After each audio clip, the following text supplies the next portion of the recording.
Ant-Man and the Wasp: Quantumania, the film that answers the question, what would happen if Kevin Feige gave the responsibility of launching MCU Phase 5 and recovering from a lackluster Phase 4, not to mention introducing their next Thanos-level big bad, to their former palate cleanser characters with a script by a guy whose most applicable work prior to this gig was writing for Rick and Morty, because Marvel's had a great track record fishing in that talent pool, haven't they? No! God, please, no! Marvel had a lot riding on this movie. Not only are they trying to right the ship after a lot of their recent projects weren't well received, and with good reason, they also really needed Kang the Conqueror to come off well, otherwise their next Avengers movie is gonna be in trouble, and not just because it's the same guy writing it. So how did it all turn out? Were they at least able to get Kang off on the right foot? Or was Quantumania just more of the same stuff that fans didn't like about Phase 4? Yes.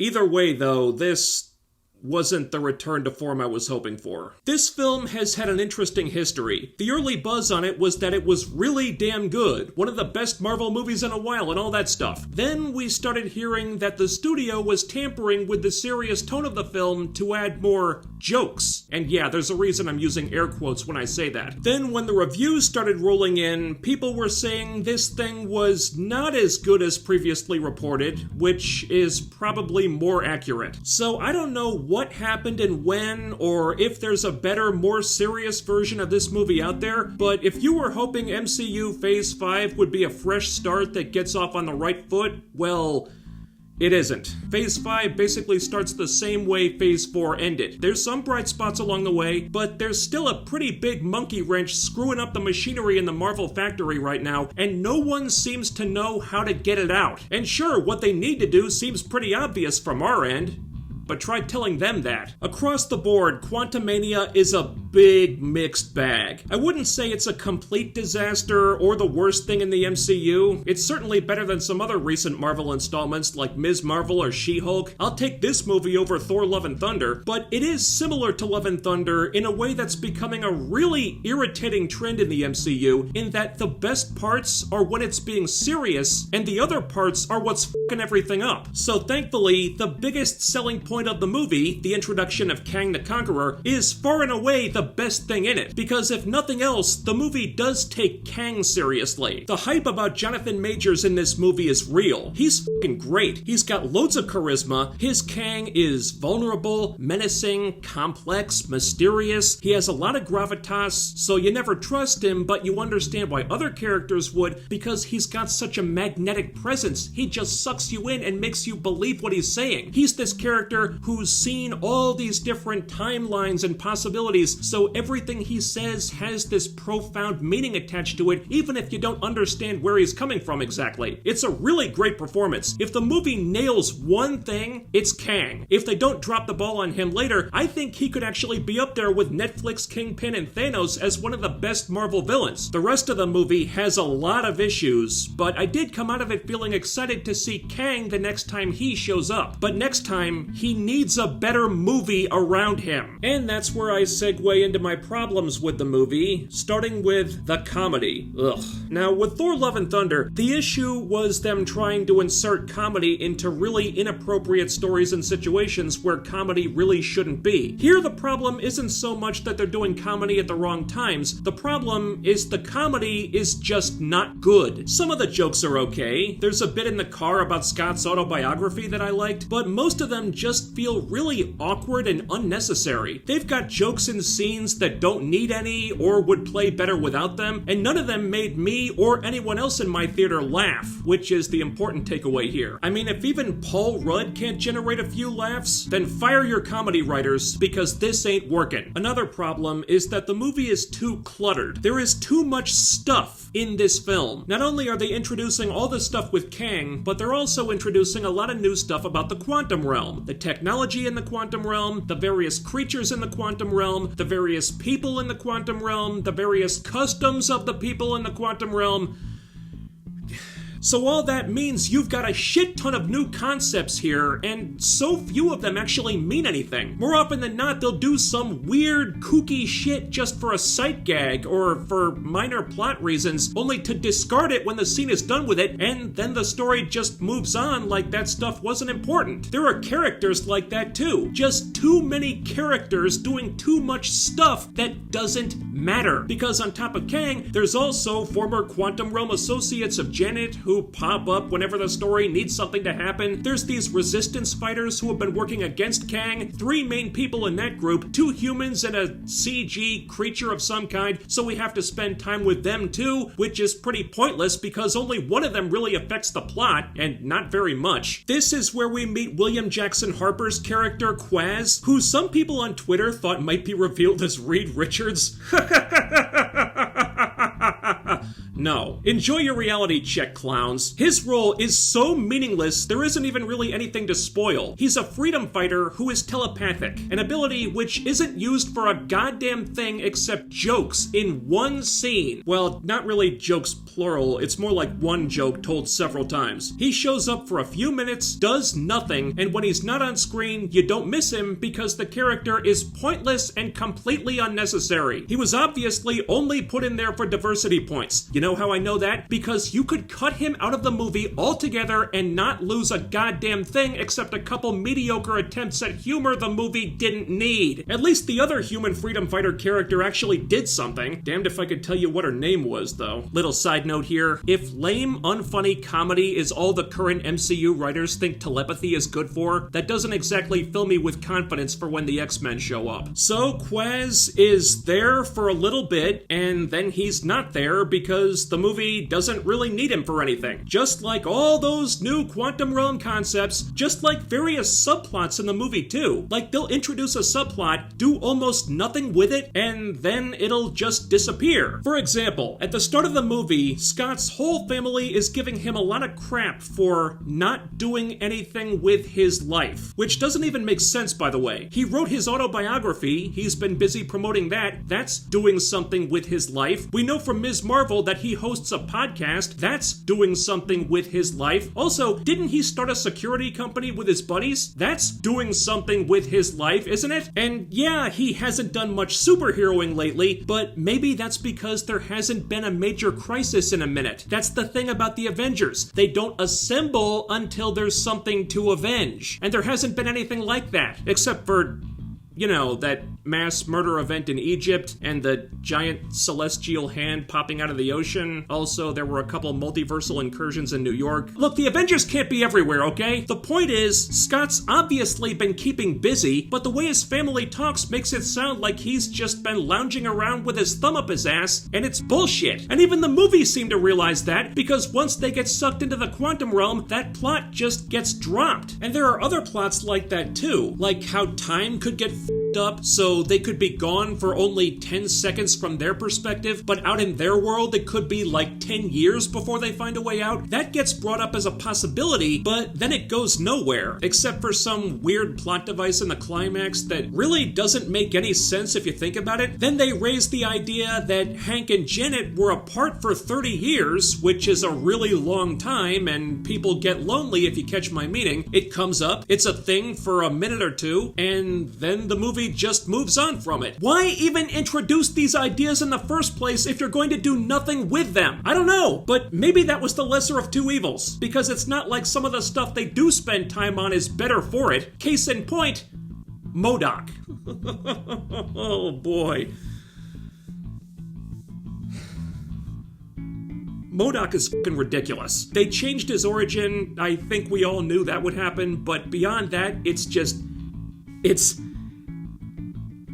it's not good. I thought he looked really cool in that one shot of the trailer, but there's a reason why he was barely in the trailer. When the face shield is down, it's fine, but when that thing comes off...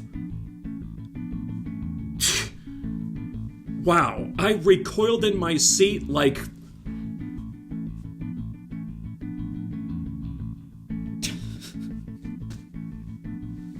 It's awful! And look, I'll admit, MODOK is really tough to pull off in live action. A character like that was either gonna be horrifying or goofy as f***.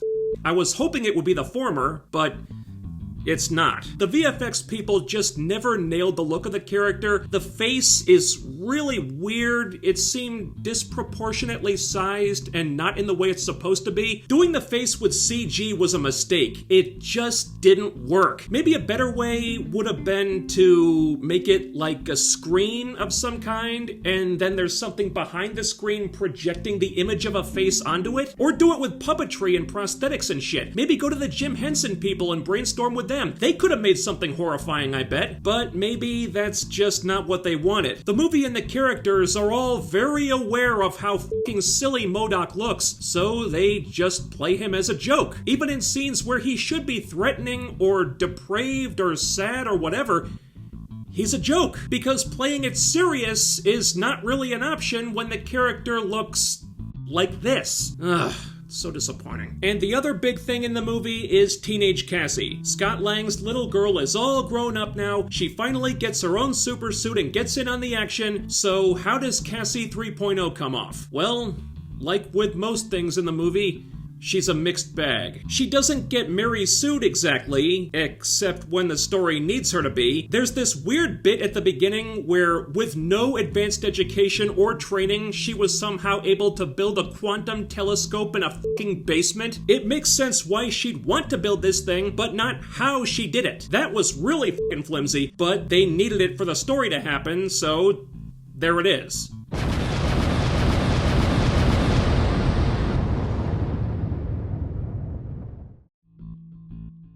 Aside from that, she's okay. When the story doesn't require her to be some random quantum physics genius, she's okay. She's definitely flawed and screws up a fair amount. She has trouble with her suit at first. Scott has to give her some pointers about how to fight effectively, how to use momentum and stuff. Those are good things. And when Cassie was sticking to the adventure and the superheroics, I thought she was fine. She didn't look out of place in action sequences or anything. She does have some annoying moments though. They have to play the activist card with her, like she was protesting the mistreatment of people who lost their homes in the blip, so that's still a thing apparently. I guess the senator hasn't done better yet, so she's kinda self-righteous about that stuff. Also, when we meet the resistance fighters, Cassie is insisting that they get involved and help, whereas Scott is like, sweetie, we don't know anything about this place or these people. This isn't our fight. Let's just find the others and get the f*** out of here before something else goes wrong. But then she gets them involved, and sure enough, something else goes wrong and Scott has to fix it. But later on, she does acknowledge that she f***ed up and really made a mess of things, so she's not perfect, which is good. And I do still like her and Scott's relationship, except when her and everyone else are giving Scott crap for no f***ing reason. I'm not totally sold on the new actress though. There was probably a more charming way to play some of the stuff the script gives her. I'd say she's my least favorite of the Cassies right now. I'd like to see more of her. I think she can grow into the role, but I'm just saying Cassie 1 and 2 won me over a lot quicker than number 3 did. And that brings me to the ending. There's some awkward stuff in the climax that doesn't really work, but I like the final fight with Scott and Kang. It's pretty brutal actually. Pretty much anything with Kang is really good, and Jonathan Majors makes that fight scene work. This ought to make you hype for Creed 3 because that dude is scary when he wants to be. But I have to say, the way the film wraps up afterward is a big letdown. There was actually the perfect moment to end the movie on. You'll know it when you see it. It was something I theorized in the trailer reaction video, and if they'd ended it there, it would have been just right. It would have been a great cliffhanger to lead us into Kang Dynasty, but then the movie just keeps going for another 5 minutes. They ditch the cliffhanger and go a much more safe route instead to wrap everything up nice and neat, which was just a way less interesting note to end on. And less interesting is a good way to sum this whole thing up, because the trailer I reacted to made this movie look more interesting and more dynamic than it was. It made it look like Scott was making some kind of deal with the devil to get back something he lost, something to do with time manipulation, maybe to get back all the time he lost with his daughter, and maybe there was some big price to be paid along the way. And it's actually a lot more simple and straightforward than that. I wanted to see that movie, but that's not what this was. The action-adventure stuff is fine, and I like the family dynamic of it with the father-daughter stuff. There are some nice moments with them, but I was hoping for a smarter, darker, more complex film than this ended up being. Emphasis on smarter. There were some pretty stupid bits in there. I won't spoil them, but Wow. And most disappointingly of all, more so than anything else in the whole damn thing, there was no giant Hello Kitty Pez dispenser. Why even make the movie at all then? Alright. Look, the Kang stuff is really good. Kang salvages a lot of what happens here. When he's on screen, that's when the movie clicks. Everything else feels like it was handled by a different writer. Jeff Loveness, the screenwriter, doesn't seem to have a good grasp of comedy or balancing multiple plots, characters, and concepts at the same time, which is troubling because he's the one writing Avengers Kang Dynasty. I don't know what Kevin Feige's thinking with that. If this was his audition for that gig, then I'd get someone else. Seriously, Feige, you can't be half-assing it with the Avengers movies. You need to get some smarter writers in the room, and you've got to ease off on the fucking comedy because, one, it's played out, and two, because the writers who are working for you right now, they're not funny. They're not. So knock it off already. So in terms of establishing Kang the Conqueror as the next major MCU villain, the movie pulls that off well. The most important thing it got right, but as a film in itself, as an Ant-Man movie, it has a lot of problems. I still say it's better than some of the other Marvel stuff we've gotten recently, but the bar is getting lower, and Marvel need to get their house in order and fix this shit now before those problems get any worse. Thanks so much for watching, and while you're here, do all the other YouTube things. Ding the bell icon and follow my social media so you can always be notified when I upload new stuff. Links are in the description box, and most importantly, don't forget to hit that thumbs up, leave a comment, share the video, subscribe, and make sure you're still subscribed, because what really deserves to be sucked into the quantum realm and be at the mercy of a despotic, time-traveling madman from the far future is the YouTube algorithm. That's all for now, but I'll be back with more soon, so stay tuned for that, take care, and I'll see you next time.